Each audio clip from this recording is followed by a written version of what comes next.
उसमें बोला गया है कि बस है, उसमें ऊपर में कितने सीट्स है 13 है और नीचे में है 7। ठीक है, और अब 20 पर्सन से उसमें क्या बोला गया है, क्या रिस्ट्रिक्शन है? 5 refuse to sit in the upper deck. 5 refuse to sit in upper deck, मतलब ऊपर बैठना वो मना कर रहे हो। बैठेंगे कहाँ? नीचे। 5 लोग नीचे बैठेंगे। फिर उसके बाद 8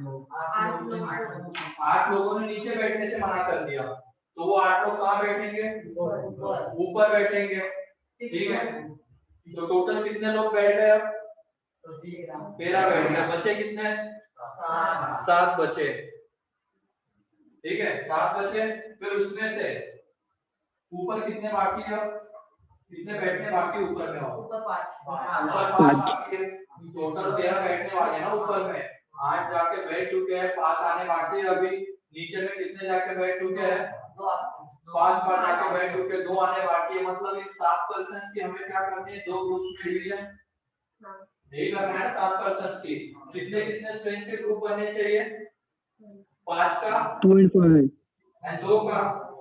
फिर इनका डिस्ट्रीब्यूशन कितने तरीके से होगा? एक तरीके से। 2 फैक्टोरियल नहीं आएगा, क्योंकि ये 5 वाला ग्रुप हमेशा कहां जाएगा? ऊपर। एंड 2 वाला ग्रुप कहां आएगा? नीचे। तो इसकी वजह से इनटू में 1। 7 पर्सन है, इनको 2 ग्रुप्स में डिवाइड करना है। एक ग्रुप 5 का, एक ग्रुप 2 का। कर दिया डिवाइड 2 ग्रुप में। एंड इन 2 ग्रुप्स का अब यहाँ पे देना है हमें इन दोनों ग्रुप्स को। तो कितने तरीके से देंगे? एक तरीके से, क्योंकि अब ये 5 वाला ग्रुप ऊपर ही आना चाहिए, 2 वाला ग्रुप नीचे ही आना चाहिए, इसकी वजह से इनटू में 1। ठीक है, तो ग्रुपिंग से इस तरीके से उसका आंसर हो गया। तो एक भी और 5 भी 8 और 5 कैसे लिखना है? 8 लोगों ने नीचे बैठने से मना किया, वो लिखना ही नहीं गया सर।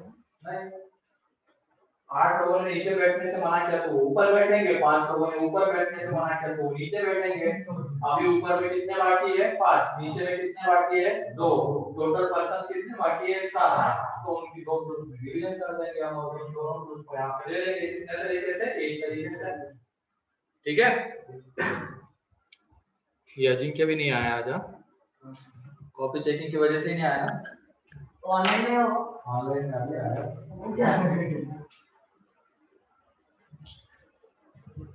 आने दो उसको। ठीक है, ये वाला एग्जांपल क्लियर है? कल वाला कार्ड्स वाला क्लियर था? क्लियर है? तो लिखो आप नेक्स्ट एग्जांपल। ये सब लोगों से बनना चाहिए। अब ग्रुपिंग आसान सा क्वेश्चन है, कल तो इससे भी खतरनाक क्लियर है। ये करो, find the number of ways, find the number of ways to distribute, find the number of ways to distribute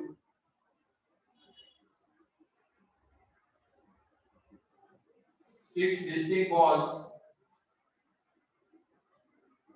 6 distinct balls such that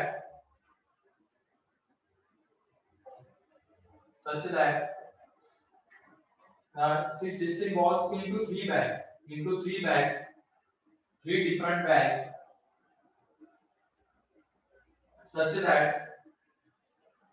that each bag will receive at least one ball, such that each bag will receive at least one ball, each bag will receive at least one ball. क्या आएगा बताओ जरा। Distribute की बात क्या है? क्या? Distribute Distributing 8 distinct balls, 6 distinct balls into 3 different bags, such that each bag will receive at least one ball.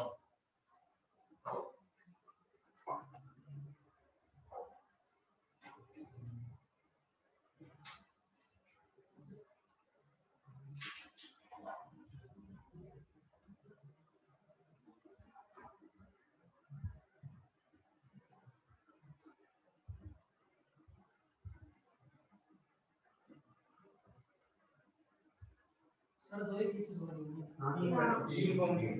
कौन से 114 2 बिल्कुल सही करो।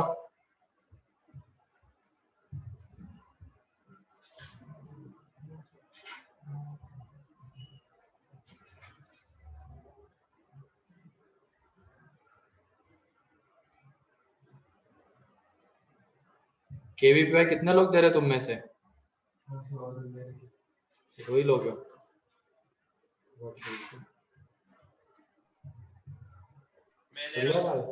कौन दे रहा है? हर्षवर्धन,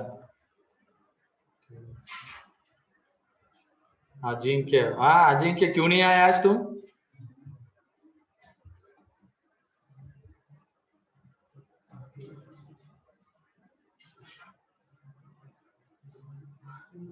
तो तूने नाम क्या डाला है? समर्थ का बर्थडे? हाँ क्यों?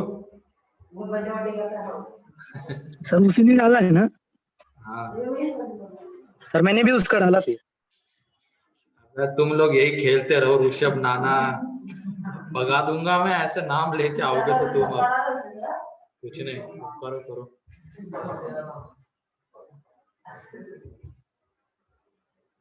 वो भग गया, जैसे उसको पूछा क्यों नहीं आया तो वो डिस्कनेक्ट हो गया। नखरे है तुम लोगों के, बस वहां नेटवर्क प्रॉब्लम है, रीजन ही है ना। सर नेटवर्क प्रॉब्लम क्या? आपने क्या बोला? आप वापस बोल सकते हैं, ऐसा बोलेगा सर। हाँ अरे वो नहीं बोलेगा। चलो तुम इसको सॉल्व करो जल्दी से। हो गया? हाँ सर। आसान सा था ये। तो 6 डिस्टिंक्ट वॉल्स थे, 1 1 4। ये केस आएगी, फिर उसके बाद 1 2 3 2 2 2 पहले को कैसे करेंगे? 6 factorial upon 1 factorial 1 factorial 4 factorial 2 factorial 3 factorial. ये आ जाएगा 6 फैक्टोरियल, ये factorial 6 factorial 2 factorial 2 factorial 3 factorial. ठीक है, चलो ठीक है। तो ये हो गई हमारी टोपी। आगे देखो, exponent of exponent of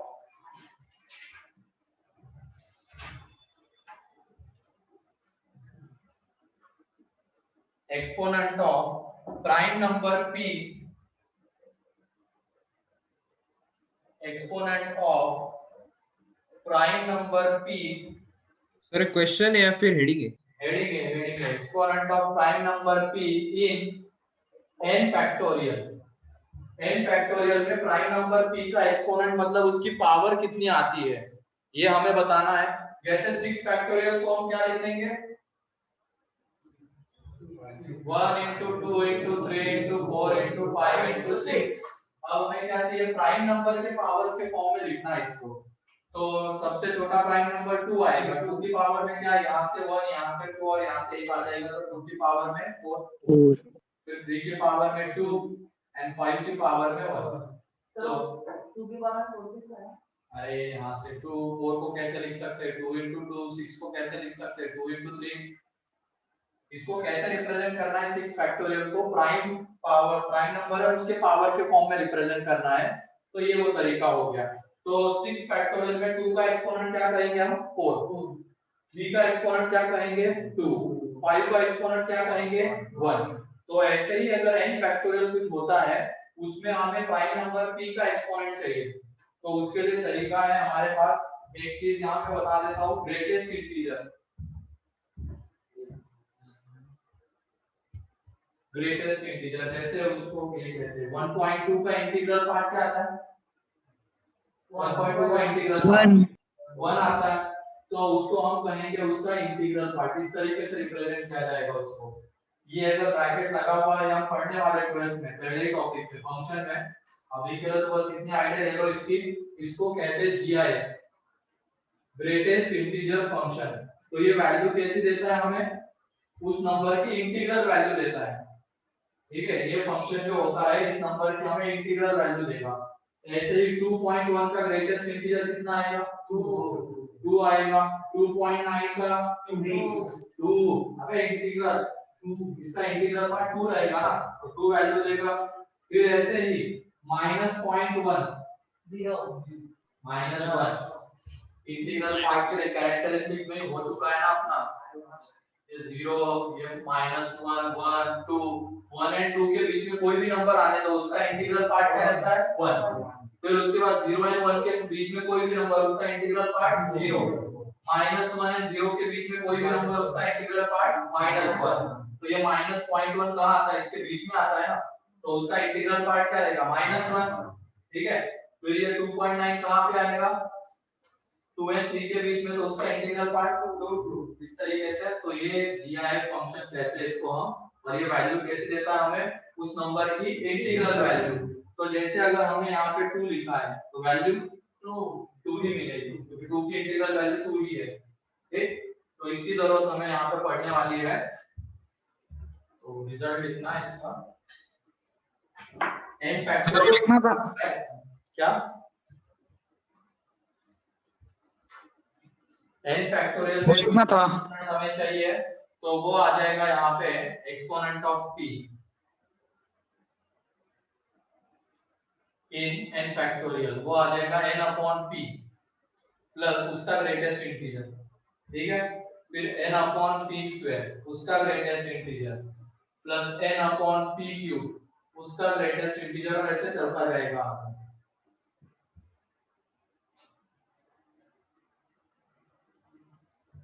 n upon p उसका ग्रेटेस्ट इंटीजर, सबसे वैल्यू कौन होती रहेगी ना?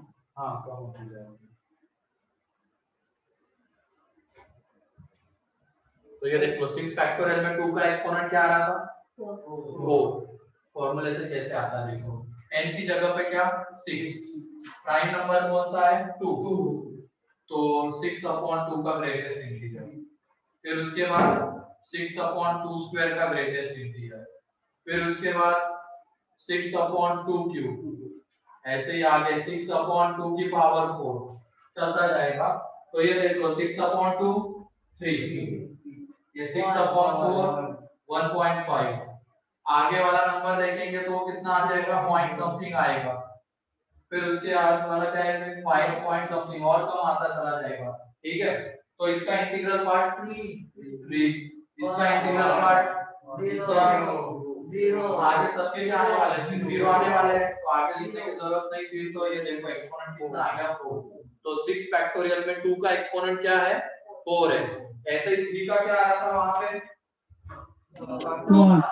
2 आ रहा था, तो ये देख लो उसको भी हम देख लेते हैं, 6 अपॉन 3 प्लस 6 अपॉन 3 स्क्वायर, ऐसे आगे चलता जाएगा। 6 अपॉन ये कितना 2, ठीक है।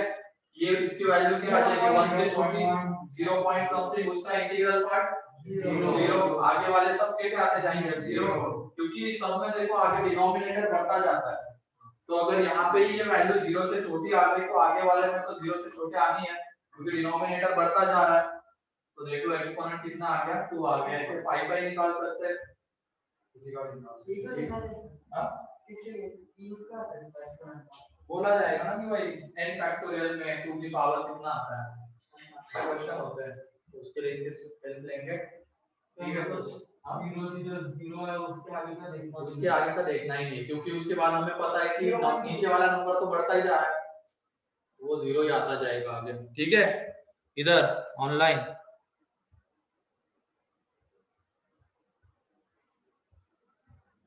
तो लिखो तुम इसमें क्वेश्चन ही लिखो, ये तो बस एक एग्जांपल था, वेरीफाई करवाने के लिए था। 6 फैक्टोरियल में 2 की पावर 4 आता है, तो मेथड से भी 2 की पावर 4, 3 की पावर 2 आता है, तो इससे भी 3 की पावर 2। तो अगला लिखो find the exponent of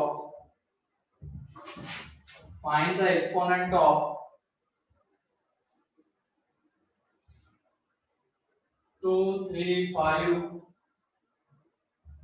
find the exponent of 2 3 5 6, फिर उसके बाद 10 15 7 भी कर लेना है, फिर 7 10 15 इन 20 फैक्टोरियल। इन सब के पावर्स बताने हैं कितनी आती है, 2 3 5 6 7 10 15, इनकी पावर कितनी आती है बतानी है। जैसे 6 फैक्टोरियल में क्या हो रहा था, और एक चीज देखो क्या होती है यहाँ पे, 6 फैक्टोरियल 2 की पावर 4 3 की पावर 2 एंड 5 की पावर 1, तो जो सबसे छोटा प्राइम नंबर होगा ना उसका एक्सपोनेंट बड़ा आता है, फिर उसके बाद एक्सपोनेंट कम कम होते चले जाते हैं, ये भी ध्यान रखना है, पैटर्न ये भी मिलता है हमें। 2 का एक्सपोनेंट सब में सबसे ज्यादा आएगा, उसके बाद 3 का, फिर 5 का, फिर 7 का, फिर 11 का, ऐसे आता जाएगा। सर 2 का 18। इसका 2 का हाँ 2 का 18 सही है, करो आगे।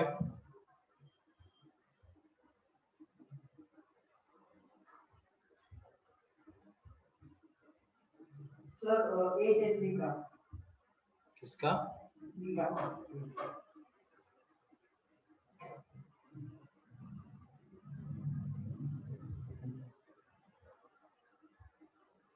सर 5 का 4 है।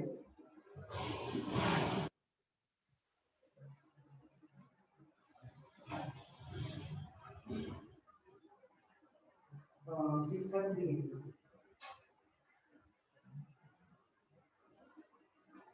मैं 6 का मत निकालना, प्राइम नंबर के एक्सपोनेंट निकलते हैं बस उससे। 6 क्या प्राइम नंबर है क्या? तो उसके लिए थोड़ा सा अलग सोचना, उसको सोच 2 into 3 6 का तुरंत ही धनात्मक करे जा रहा है। प्राइम नंबर के एक्सपोनेंट बस निकलते हैं, वो जो रिजल्ट बताया उससे। बाकी अगर कुछ होता है तो उसमें हमें सोचना पड़ेगा।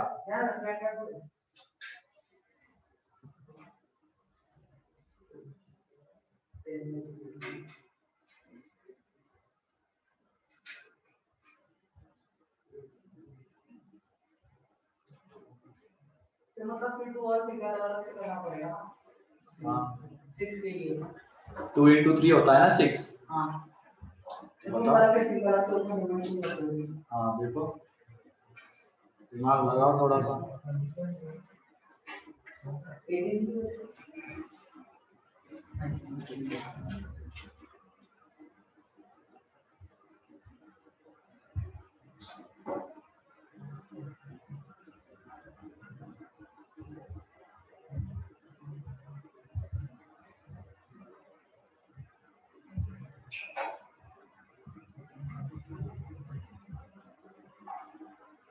ठीक है 2 5 7 इसके तो आसानी से तुमने निकाल लोगे। 2 3 5 7 ये प्राइम नंबर के एक्सपोनेंट सीधा सीधा उस रिजल्ट से आ जाएंगे। 2 का देखो कैसे आएगा एक्सपोनेंट ऑफ 2,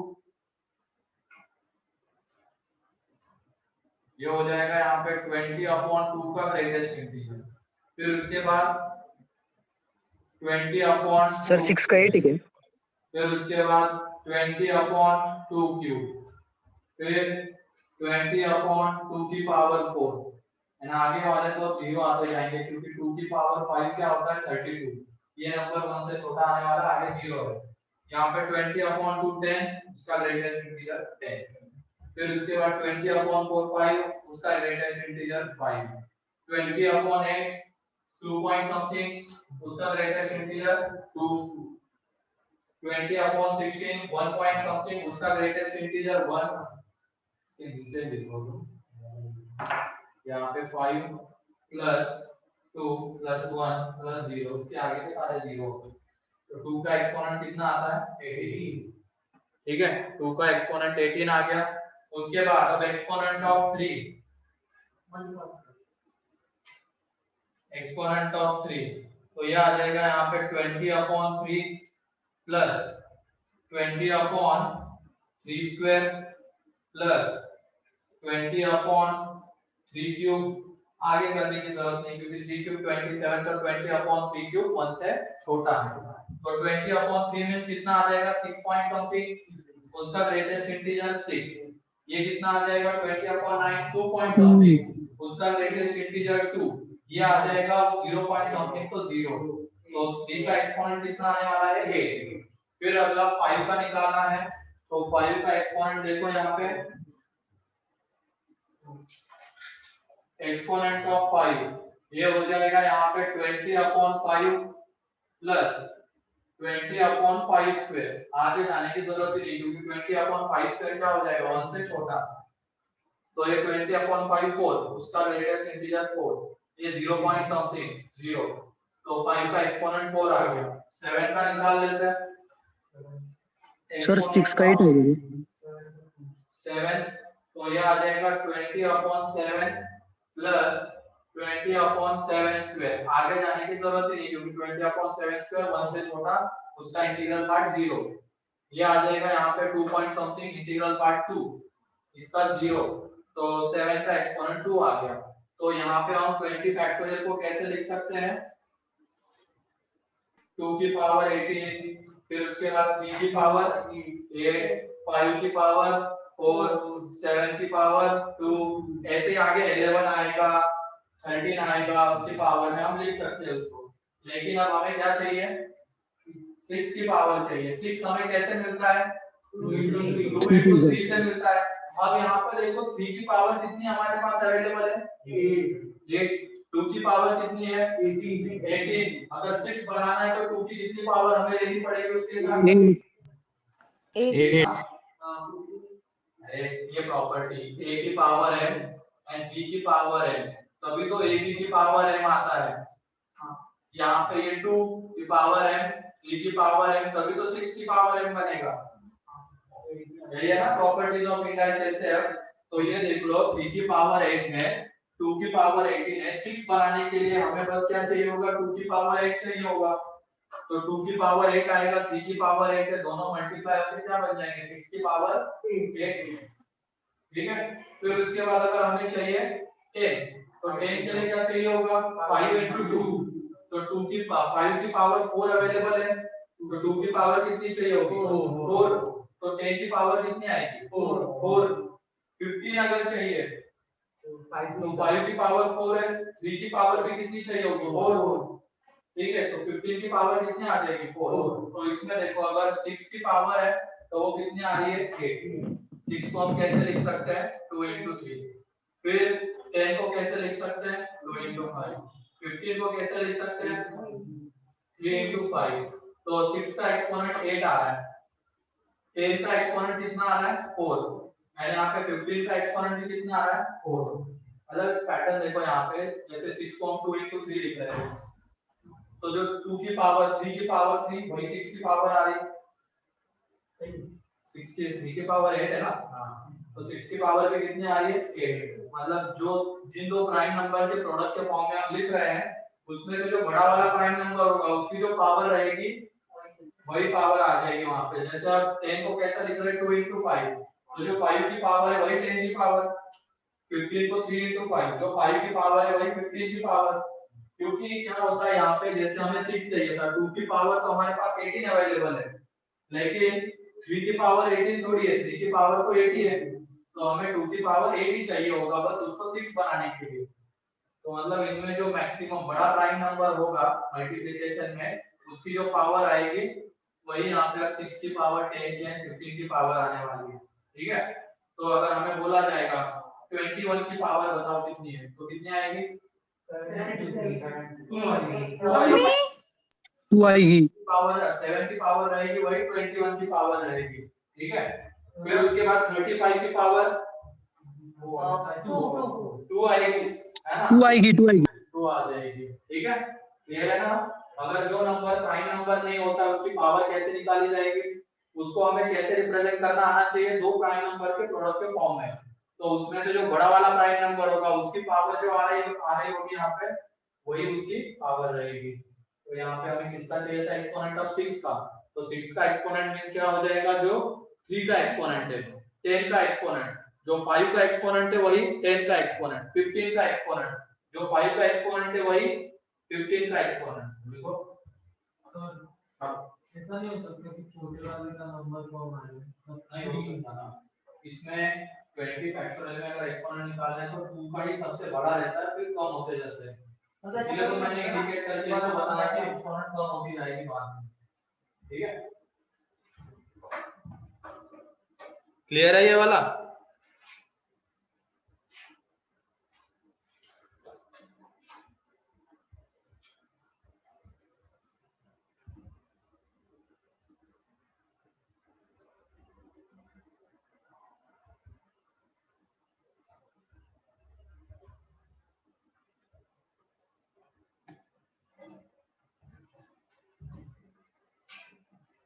तो यहाँ पे एक्सपोनेंट ऑफ 6 कितना आएगा, 8। एक्सपोनेंट ऑफ 10 कितना हो जाएगा, 4।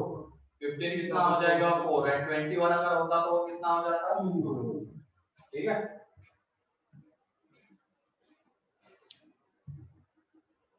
तो इसमें नंबर ऑफ जीरोस कितने आएंगे इसके मल्टीप्लिकेशन में? 20 फैक्टोरियल में नंबर ऑफ जीरोस, जो नंबर 10 की बनता पावर है 4 उसमें कितने जीरोस रहेंगे एंड में? 4 4। जो 10 की पावर है वही तो हमें जीरो देगा ना। 10 की पावर 4 है तो लास्ट में कितने जीरोस आएंगे? 4। तो ये इसलिए क्वेश्चन पूछा जाता है। जैसे 50 फैक्टोरियल, 50 फैक्टोरियल में नंबर ऑफ जीरोस कितने आएंगे? जो नंबर बनता है 50 फैक्टोरियल से उसके एंड में कितने जीरोस आएंगे ये हमें बताना है। तो उसमें भी हमें 10 का एक्सपोनेंट निकालना पड़ेगा। 10 का एक्सपोनेंट मींस किसका एक्सपोनेंट? 5 का पहले 2 एक्सपोनेंट। और फिर 5 5 का सिर्फ 2 का निकालने की भी जरूरत नहीं, सिर्फ 5 का निकाल लो तुम तो वो 10 का एक्सपोनेंट हमें दे देगा। तो लिखो अगला question, find the number of zeros, find the number of zeros in the end of number, in the end of number 25 factorial। 25 factorial के एंड में कितने जीरोस रहेंगे ये हमें बताना है। हेलो ये देखो ये साक्षी काय का हेलो चल रहा है तुम्हारा? सर 6 मैं नहीं हूँ। फिर कौन है वो हेलो वाला?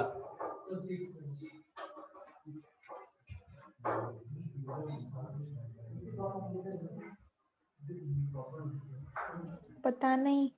पता नहीं क्या, तुम ही तो थे हेलो बोल के। नहीं सर मेरा म्यूट है कब का। कब का म्यूट है क्या? ठीक है ठीक है। तो इसमें हमें 10 का एक्सपोनेंट चाहिए था। 10 का एक्सपोनेंट मींस 5 का एक्सपोनेंट, तो एक्सपोनेंट ऑफ 5 निकाल लेंगे। एक्सपोनेंट ऑफ 5 तो वो आ जाएगा यहाँ पे 25/5 प्लस 25/5 स्क्वायर प्लस 25/5 क्यूब, तो 0 आ जाएगा। तो ये यहाँ पे 5 प्लस 1 प्लस 0 तो 6। 5 की पावर 6 आ रही है, 2 की पावर कुछ बहुत ज्यादा आ रही होगी, तो दोनों का मल्टीप्लिकेशन से हमें क्या मिलेगा? 10। तो जो 5 की पावर रहेगी वही 10 की पावर आएगी। देयरफॉर एक्सपोनेंट ऑफ 10 वो भी कितना रहेगा? 6। देयरफॉर नंबर ऑफ जीरोस रहेंगे 6। ठीक है।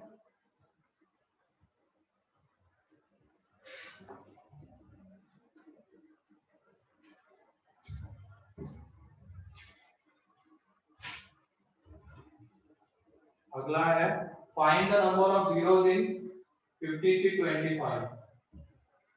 Find the number of zeros in the number 50C25। इसमें नंबर ऑफ जीरोस कितने आते हैं एंड में ये बताना है। 25 50C25।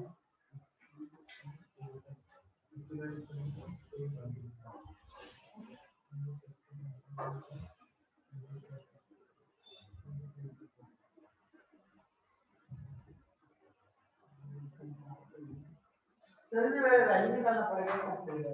हाँ फैक्टोरियल का वैल्यू निकालना पड़ेगा। फैक्टोरियल में क्या आता है ऊपर में? इसको क्या कैसे लिखेंगे? तो बस तो इस पूरे में 10 का एक्सपोनेंट कितना आता है ये निकालो ना। सर 0 सर एक भी 0 नहीं आएगा। क्यों? आया सर, वो आंसर है मेरा।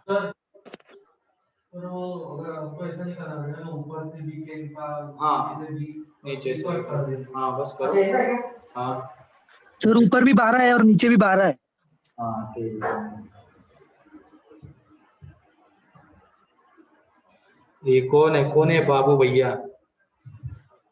हाँ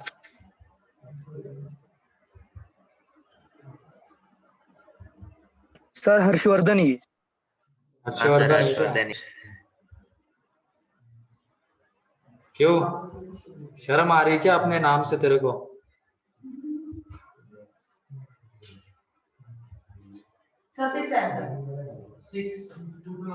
सर समर्थ ने भी कुछ शब्दाना लिखा है सर।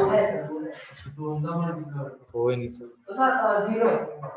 0 आएगा। इसमें क्या है 25 में 10 का एक्सपोनेंट तो हम निकाल चुके हैं, अब 50 फैक्टोरियल में हमें 10 का एक्सपोनेंट चाहिए होगा। 10 के एक्सपोनेंट की बात करनी है जब नंबर ऑफ जीरोस की बात होती है, तो 50 फैक्टोरियल में पहले हम निकालेंगे एक्सपोनेंट ऑफ 5। एक्सपोनेंट ऑफ 5 तो ये यहाँ पे 50 अपॉन 5 प्लस 50 अपॉन 5 स्क्वायर, फिर अगले में 50 अपॉन 5 क्यूब, तो वो 0 आता चला जाएगा आगे। ये 10, ये 2, ये 0, तो यहाँ पे 12 आ जाएगा। तो एक्सपोनेंट ऑफ 10 कितना हो जाएगा, वो भी 12 हो जाएगा, ठीक है। एंड फिर एक्सपोनेंट ऑफ 10 25 फैक्टोरियल में कितना आता है, एक्सपोनेंट ऑफ 10 इन 50 फैक्टोरियल, ये 12 हो जाएगा। And exponent of 10 in 25 factorial, ये कितना 6। तो ये देखो ऊपर में क्या आएगा, 10 की पावर 12। 10 की पावर की बस बात करनी, और भी आएगी लेकिन हमें 10 की पावर से मतलब है। नीचे में 10 की पावर 6, 10 की पावर 6, तो ये कितना हो जाएगा, 10 की पावर 0। तो 10 की सारी पावर खत्म हो गई, तो नंबर ऑफ जीरोस कितने रहेंगे, 0। एक भी 0 नहीं रहेगा यहाँ पे, therefore number of zeros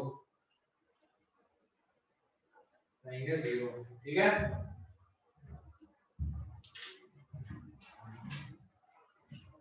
clear है ये? Yes sir. तो एक्सपोनेंट के मेरे ख्याल से क्वेश्चन बन जाएंगे, है ना? Yes sir. हाँ बहुत बढ़िया ही थे। हाँ बहुत बेकार चीज़ है। वही चलगांव से आती तो लेट आती है क्या?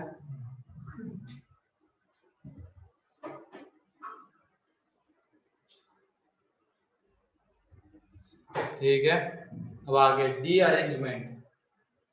DE,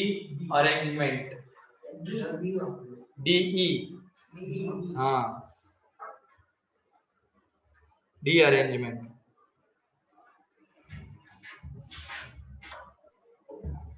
एक बार फिर से बोलो। पढ़ा था क्या?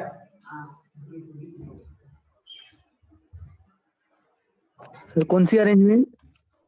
डी सर ये सतनावत है। सर बोर्ड पे लिखो ना। एक बार आता है सतनावत।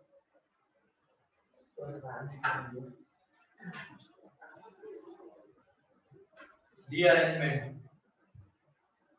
ठीक है। तो लिखो इसको, क्या डी अरेंजमेंट क्या रहता है। देखो there are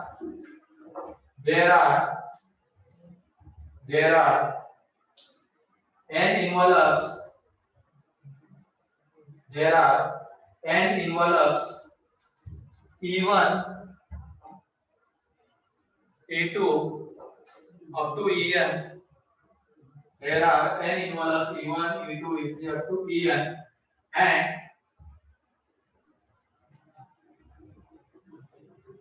and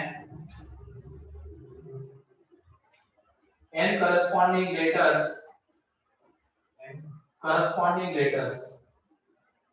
and n corresponding letters L1, L2, L3, Ln। मतलब लेटर L1 का करस्पॉन्डिंग इन्वॉल्व E1 होगा, उसको E1 में जाना है। L2 का क्या है, E2 है, ठीक है। तो ये है एक, there are n envelopes and n corresponding letters, and we have to post n letters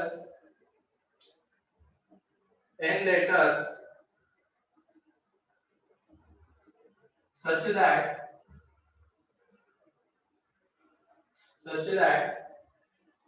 no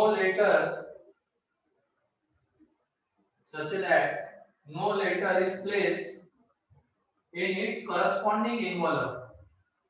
No letter is placed in its corresponding envelope. No letter is placed in its corresponding envelope is called as de-arrangement of n letters.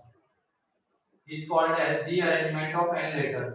मतलब कोई भी letter अपने corresponding envelope में नहीं जा रहा है, मतलब L1 कोई E1 छोड़ के और किसी में जा रहा होगा, L2 E2 छोड़ के और किसी में जा रहा होगा, तो इसको हम कहते हैं डी अरेंजमेंट। कोई भी ऑब्जेक्ट अपने करस्पॉन्डिंग इसमें एनवलप में नहीं जाएगा। जैसे 4 क्लासेस के 4 स्टूडेंट, जैसे तुम्हारी जेबी की क्लास, उधर जेए की और उधर एमए की, 3 स्टूडेंट बाहर खड़े हैं, कोई भी स्टूडेंट अपने करस्पॉन्डिंग क्लास में नहीं जाएगा तो वो क्या है, डी है। जैसे ऋषभ को वाया पढ़ना है ना, वो कहाँ जाएगा, लेकिन उसके एक्चुअल में क्लास क्या है, जेबी, वो जाके बैठा है में। फिर इस तरीके से अगर अपने क्लास में नहीं बैठते बच्चे जाके तो वो क्या होता है, रीअरेंजमेंट होता है। ठीक है, तो इसका फॉर्मूला यहाँ पे रीअरेंजमेंट ऑफ एन ऑब्जेक्ट्स का n factorial into 1 minus 1 upon 1 factorial plus 1 upon 2 factorial minus 1 upon 3 factorial plus 1 upon 4 factorial, ऐसे ही यहाँ तक जाएंगे। प्रूफ कोई काम का नहीं, सीधा रिजल्ट याद रखना है, उसी को अप्लाई करना है।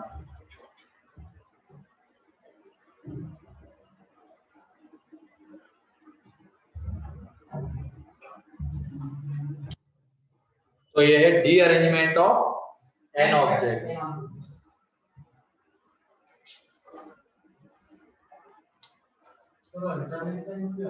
हाँ इंटरनेट साइंस, क्यों मैंने बोला प्रूफ मत पूछो, बता दो ना सर। 3 पेज का है, सुनने की हिम्मत है तेरी? नहीं हाँ सर आपने डी के बाद ब्रैकेट में क्या लिखा है? डी एन है, derangement of n objects, इसको ऐसे रीड करते हैं, derangement of n objects. ठीक है, ठीक है, लिखो क्वेश्चन लिखो, अब दे दो ना प्रूफ। कैसे लिख रहा है ये हर्ष है।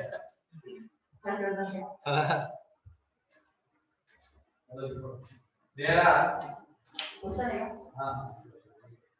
there are 3 letters and their 3 corresponding envelopes. Their 3 corresponding envelopes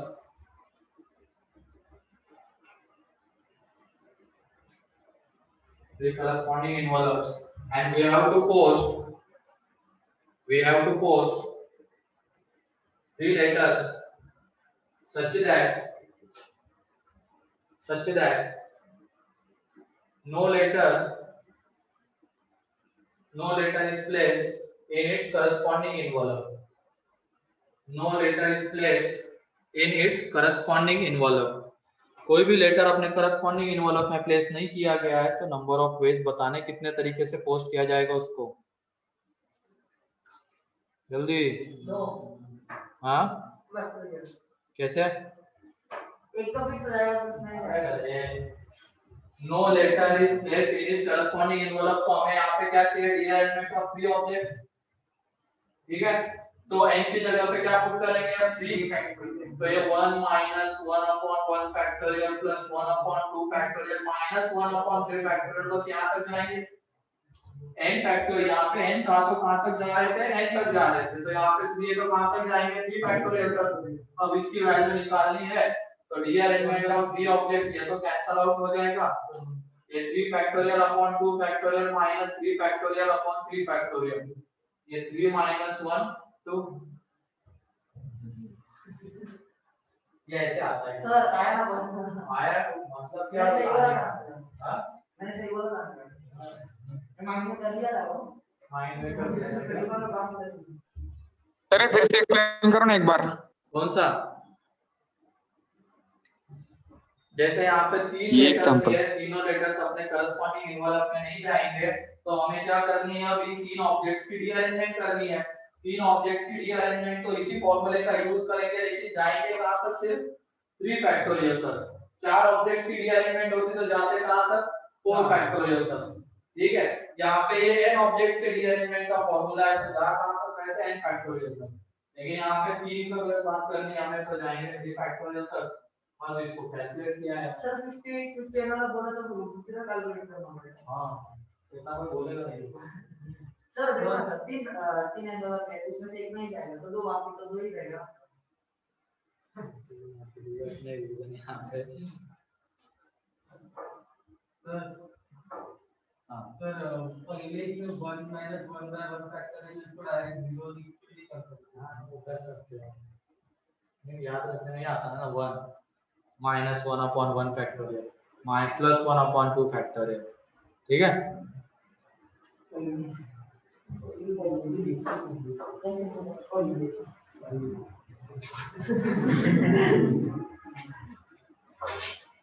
तो ये भाषा निकाली जाएगी यहाँ पे, ज्यादा बोलेगा तो तू देखो। मुझे रीअरेंजमेंट के क्वेश्चन ही गायब है, यहाँ पे नहीं है। रुको 1 minute.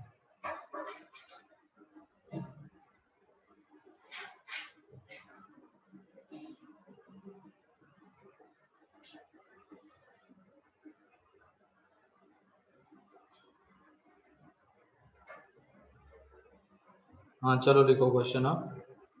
In how many ways 5 boys in how many ways 5 boys of 5 different batches 5 boys of 5 different batches can attend the class such that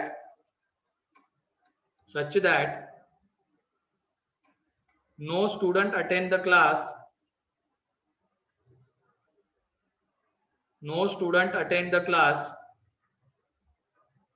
in his corresponding batch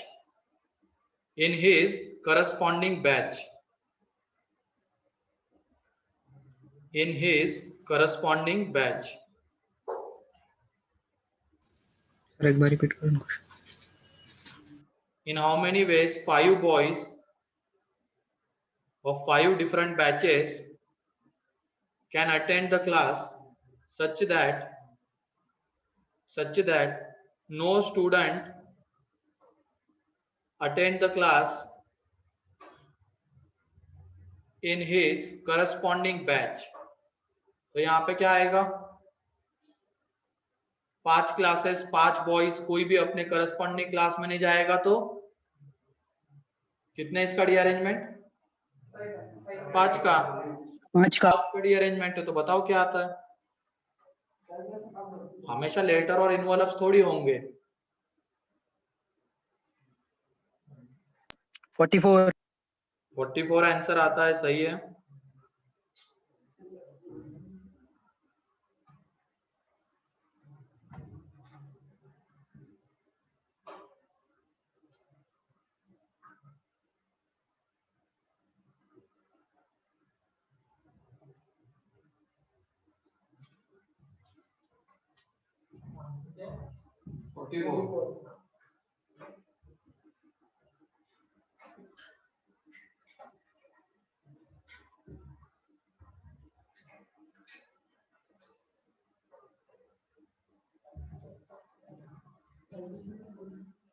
तो यहाँ पे है रीअरेंजमेंट ऑफ 5 ऑब्जेक्ट्स, है ना, क्योंकि कोई भी student अपने करस्पॉन्डिंग बैच में नहीं जा रहा है तो रीअरेंजमेंट आएगी। तो रीअरेंजमेंट 5 की 5 फैक्टोरियल -1 फैक्टोरियल +1/2 फैक्टोरियल,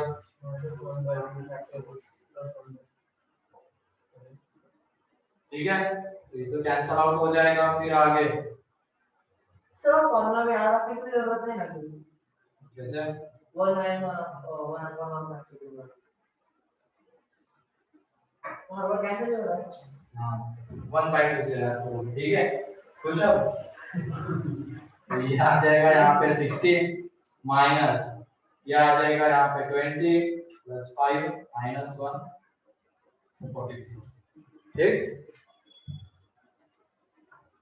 क्योंकि 5 फैक्टोरियल 120 होता है, डिवाइडेड बाय 2 60, 120/6 20, 120/24 5 1, ठीक है।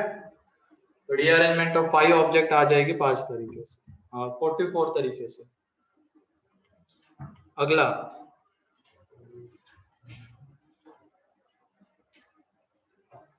five persons while entering the mall,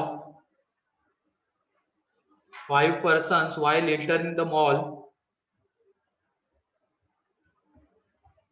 deposited their bags at the counter,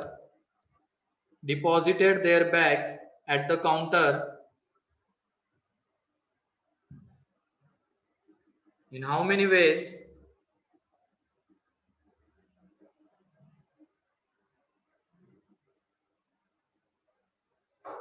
Persons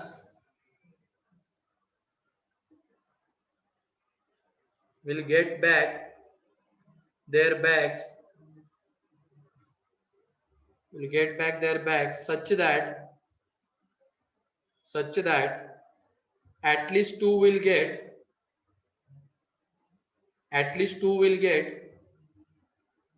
correct bags.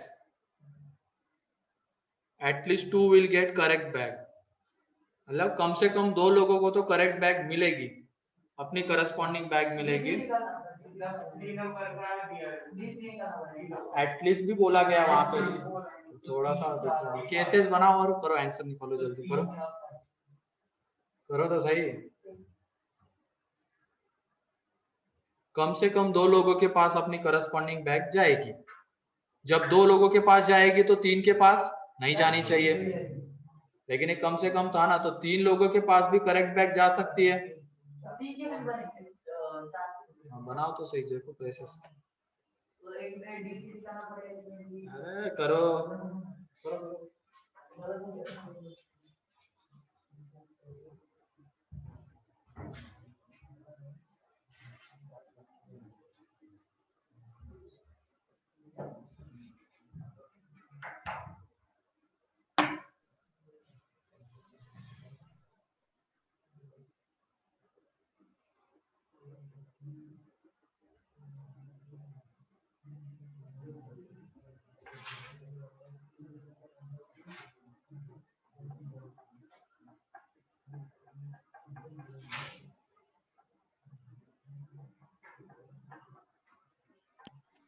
Sir हाँ 3 है क्या आंसर? क्या 3 है क्या? अबे गलत है, 31 आंसर आता है। 3 तो आता है ना सर उसमें। अबे तो क्या बेवकूफ है, आगे वाला 1 कौन बोलेगा? 3 तो आता है। कुछ गलत हो रहा है थोड़ा सा। ऐसे क्या रीजन देते हो? 31 बोल, 3 तो आता है उसमें।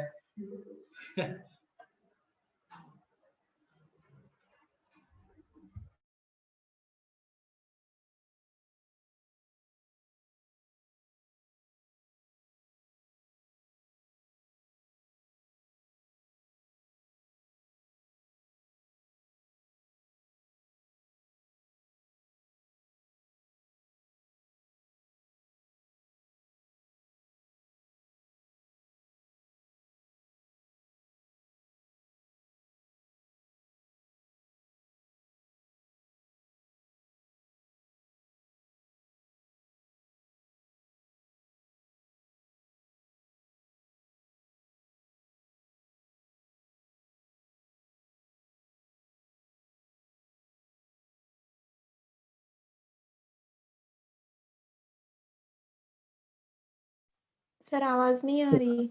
माइक म्यूट है आवाज सर। नहीं आ रही सर, आपकी आवाज नहीं आ रही। हाँ रुको तो यहाँ पे 2 को करेक्ट बैग मिलेगी, 3 को रॉन्ग, ये केस बन गई। फिर 3 को करेक्ट बैग मिलेगी, 2 को रॉन्ग बैग मिलेगी। ये भी आ सकता है ना, क्योंकि at least 2 persons will get correct bag है, तो कम से कम 2 को करेक्ट बैग मिलनी चाहिए। ये केस आएगी क्या? नहीं सर, आएगी ना सर ये केस? आएगी ना सर। तो उस कॉम्बिनेशन नहीं आएगी। अरे लेकिन ये आएगा ना, 4 को करेक्ट बैग और 1 रॉन्ग बैग। नहीं आएगी सर, नहीं अबे आएगी। 4 के पास अगर करेक्ट बैग चले गए, 1 बैग बची, 1 आपकी बचा, तो उसी की तो बैग होगी वो। क्या बोल रहे हैं? सर 5 वाली भी आएगी ना? ये केस ही नहीं आएगी, तो अगली केस कौन सी बचती? 5 के पास करेक्ट बैग जाएगी।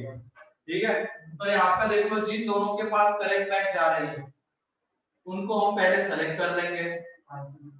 ठीक है, तो उनको अपनी अपनी करस्पॉन्डिंग बैग मिल गई। बाकी बचे हुए तीनों की क्या करनी पड़ेगी? रीअरेंजमेंट, है ना? बाकी बचे हुए तीनों की हमें करनी पड़ेगी रीअरेंजमेंट। यहाँ पे 5 में से 3 लोग हमने सेलेक्ट कर लिए जिनके पास अपनी करस्पॉन्डिंग बैग्स आ रही है, बचे 2 लोग एंड 2 बैग्स, तो यहाँ पे 2 बैग्स की उन 2 लोगों में रीअरेंजमेंट एंड यहाँ पे पांचों के पांचों लोगों के पास अपनी करस्पॉन्डिंग बैग्स आ रही है, तो 5 से 5। तो ये देखो अभी यहाँ पे 10 एंड D3 आ जाता है 2, ठीक है, ये यहाँ पे 10 एंड D2 आ जाएगा 1, ये 1 और यहाँ से ये 31, ठीक है।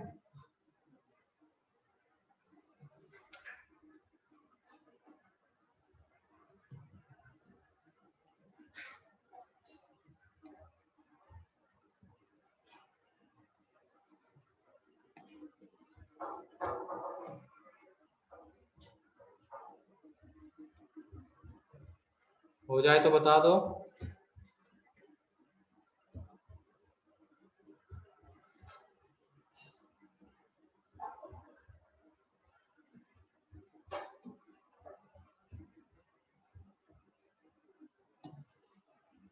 लिखो अगला,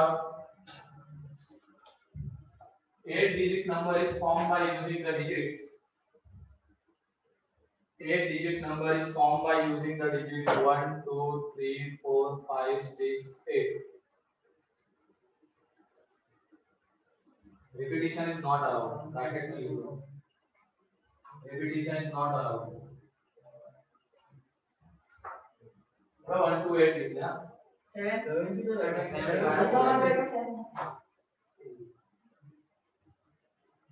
ठीक है. Repetition not allowed.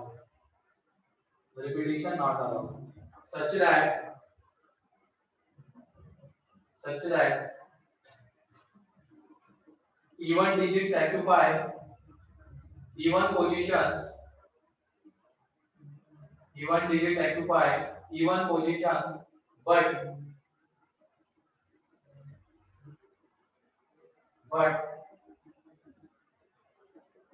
no even digit is placed. No even digit is placed at a position equal to its number. मतलब 2 सेकंड पोजीशन पे नहीं आएगा, 4 पोजीशन पे नहीं आएगा, 6 पोजीशन पे नहीं आएगा और 8 पोजीशन पे नहीं आएगा। समझ गए क्वेश्चन? 13 सवाल है। और सर हाँ बोलो रितेश। सर वापस रिपीट करो ना। हाँ, 8 digit number is formed by using the digits 1, 2, 3, 4, 5, 6, 7, 8. Bracket में repetition is not allowed. Bracket में repetition is not allowed.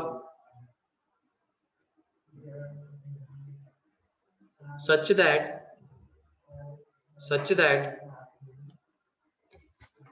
even digits be placed at even positions. Even digits be placed at even positions. Even digits be placed at even positions, and no even digit is placed at the position. No even digit is placed at the position equal to its number. Equal to its number. तो मतलब even जो होगा 3 factorial से हम arrange कर देंगे। थोड़ा सा सोचो और बताओ।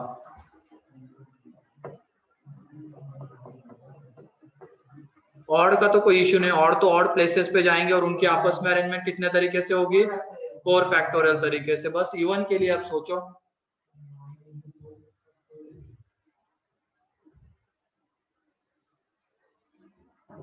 ये देखो, ये 8 डिजिट का नंबर है, 2 3 4 5 6 7 8। यहाँ पे ऑड आएगा, ऑड आएगा, ऑड आएगा, ऑड आएगा।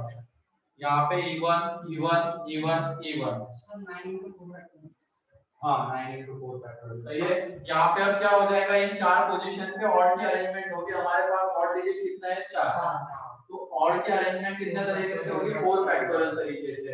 अब इन पोजीशन पे इवन डिजिट्स आ रहे थे, लेकिन यहाँ पे ये जैसे मान लो ये सेकंड पोजीशन, इसके करस्पॉन्डिंग डिजिट मान लेते हैं 2 है, ये फोर्थ पोजीशन, इसके करस्पॉन्डिंग डिजिट 4, ये सिक्स पोजीशन, इसके करस्पॉन्डिंग डिजिट 6, ये 8 पोजीशन, इसके करस्पॉन्डिंग डिजिट 8। अब यहाँ पे हमें क्या चाहिए, 2 इस पोजीशन पे नहीं आना चाहिए, 4 इस पोजीशन पे आना चाहिए, 6 यहाँ पे नहीं आना चाहिए, 8 यहाँ पे नहीं आना चाहिए। तो इन चारों की इन 4 प्लेसेस पे क्या होगी, रीअरेंजमेंट होगी, है ना। इन चारों की इन 4 पोजीशंस पे क्या होगी, रीअरेंजमेंट। तो ये 4 फैक्टोरियल इनटू रीअरेंजमेंट ऑफ 4 9 आता है। तो ये इसका आंसर रहेगा 4 फैक्टोरियल इनटू 9। अभी हम ऐसा लेकर चल रहे हैं जैसे ये लेटर नंबर 2 ये उसका इन्वॉल्व, ये लेटर ये उसका इन्वॉल्व, ये लेटर ये उसका इन्वॉल्व, ये लेटर ये उसका इन्वॉल्व। कोई भी लेटर अपने करस्पॉन्डिंग इन्वॉल्व में नहीं जाएगा। इस तरीके से इसको रीड कर सकते हो, या तो कोई भी नंबर अपने पोजीशन पे नहीं जाएगा। तो रीअरेंजमेंट ऑफ 4 9 तरीके से। तो क्लियर है रीअरेंजमेंट ऑफ, क्लियर है ना।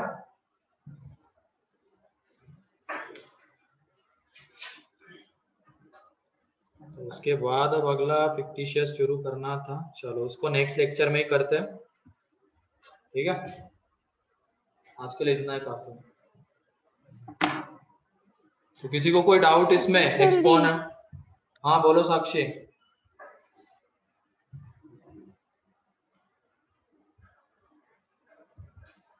हाँ बोलो, कुछ कह रहे थे तुम। सर अभी हाफ आवर बचा है। हाँ तो हाफ आवर बचा है क्या? चलेगा मेरी सर। मेरी क्लास भी अभी 2:45 बजे से है, तो उसके लिए भी तैयार होना है ना। हाँ तो मैं नोट्स कंप्लीट करने के लिए दे रहा हूँ मैं टाइम, कंप्लीट कर लो उसको। हो गए कल ही हो गए थे। तो मुझे मैसेज में क्या बोला, बाइनोमियल बाकी है पूरा और कल ही हो गए बोल होमवर्क रहे हो। होमवर्क मतलब बोल यही रही कि थी। तुम्हारा झूठ पकड़ा जाता है, तुम झूठ भी नहीं बोल सकते हो।